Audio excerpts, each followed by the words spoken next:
See on fail Google Drive keskkonnas, kus toimub fikseerimine, kes õpilastes on kohal olnud ja mida ma olen tunnis õpetanud.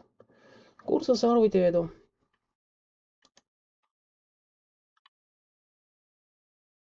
Vajutades klahvide kombinatsiooni, mina saan lahti teha faili muutmise ajaloo.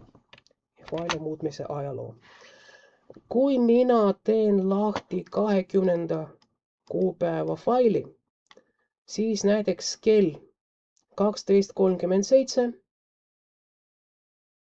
siin ilusti kajastuvad need lahtrid, kus ma olen fikseerinud informatsiooni õpilaste iseloomustuste koostamiseks.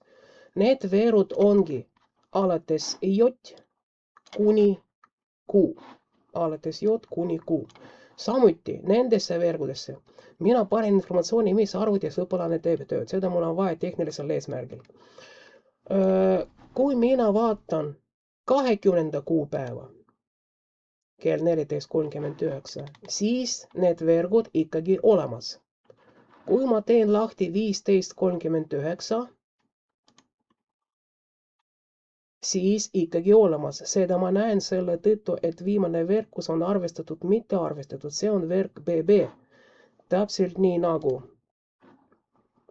selles tabelis. BB. Täpselt nii nagu selles tabelis. Viimane veerg on BB. Aga vot see tabel, mis on 18.05, mis on muudetud Mare poolt, arvuti näitab, et muudetud nende ridade sisu. Ja siis ma kohe praegu märkan, et viimane veerg selles tabelis mitte BB, aga EQ. Miks nii on? Nii on selle tõttu, et kustutatud need samad veerud, kus oli informatsioon iseloomustuse koostamiseks. Ehk need, mis oli siin, JKLMNO, P and Q.